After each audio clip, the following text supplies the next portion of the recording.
এটা হচ্ছে আমার সবজির বাগান, দেখতে পাচ্ছেন।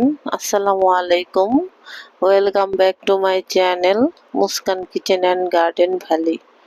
তো এগুলা হচ্ছে লাউ গাছ, দেখতেই পাচ্ছেন।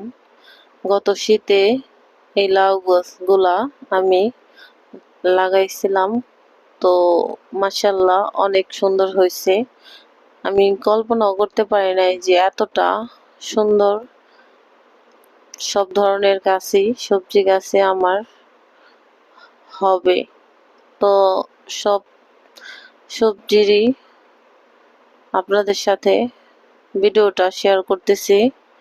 লাউ, ধুন্দুল, কারকল, বরবটি, মিষ্টি কুমড়া, শসা, মোটামুটি কম বেশি সব ধরনের সবজি এখানে আমি লাগাইছি। তো এগুলো হচ্ছে লাউ গাছ, ধুন্দুল গাছ, দেখতে পাচ্ছেন যে কত ধুন্দুল ধরে আছে। আর এটা হচ্ছে শসা গাছ। তো এই শসা গাছের এখানেও অনেক বড় বড় ধুন্দুল ধরে আছে, আপনাদের সাথে শেয়ার করতেছি, ভালোভাবে দেখেন। মাশাআল্লাহ। তো সবজি, ফুল, ফল এগুলো নিয়ে থাকতে আমার খুবই ভালো লাগে। তো ছাদ বাগানে আমার ফুলের বাগান আছে, আর এই জায়গাটায় আমি সবজি বাগান করেছি, দেখতে পাচ্ছেন। এটা হচ্ছে কারকল গাছ, এখানেও ধুন্দুল ধরে আছে, মাঝে মাঝে কারকলও ধরে আছে।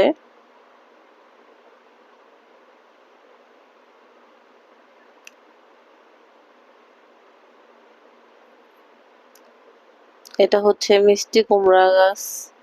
মিষ্টি কুমড়া গাছটার নিচ থেকে মিষ্টি কুমড়া ধরে আছে, দেখেন। মাশাআল্লাহ, মিষ্টি কুমড়া গুলা কত সুন্দর ভাবে ধরে আছে। এটা হচ্ছে ধুন্দুল। এই ধুন্দুলটা আমি বীজের জন্য রেখে দিয়েছি, পরবর্তীতে যেন এখান থেকে দানা সংগ্রহ করে বুনতে পারি।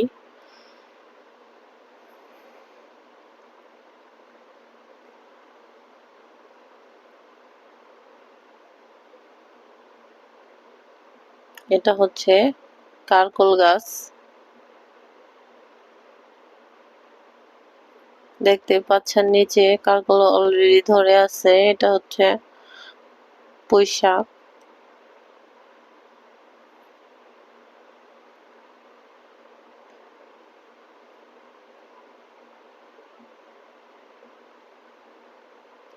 এটা হচ্ছে শসা।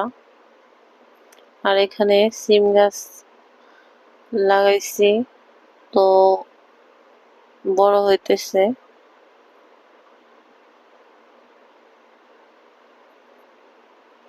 লাউ, মাশাআল্লাহ, দেখতেই পাচ্ছেন কত সুন্দর লাউ ধরে আছে। বিশ্বাসই করতে পারবে না যে এত পরিমাণে লাউ ধরে আছে।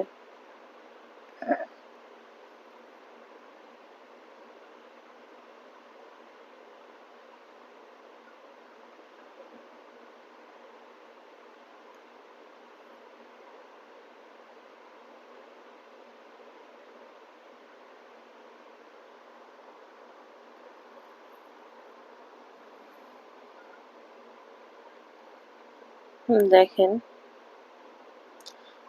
তো আপনারা ভাবতে পারেন যে জানলায় বোতলগুলি লাগানো, ওগুলা কি? ওগুলা হচ্ছে ওষুধ।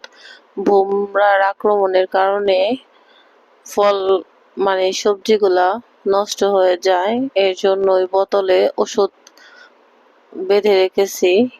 এর ফলে ভোমরাগুলো আক্রমণ করতে পারে না। তো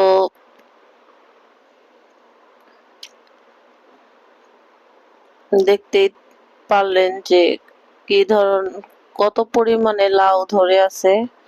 তো সামনে আরো নতুন নতুন ভিডিও পেতে আমার চ্যানেলটাকে সাবস্ক্রাইব করে দিবেন। আজকে এ পর্যন্তই। তো আপনারা তো দেখতেই পেলেন কি পরিমাণে লাউ ধরে আছে। তো আমার ভিডিওটা ভালো লাগলে লাইক কমেন্টে আপনাদের মতামত জানাবেন। আজকে এ পর্যন্তই। সবাই ভালো থাকবেন, সুস্থ থাকবেন। আল্লাহ হাফেজ।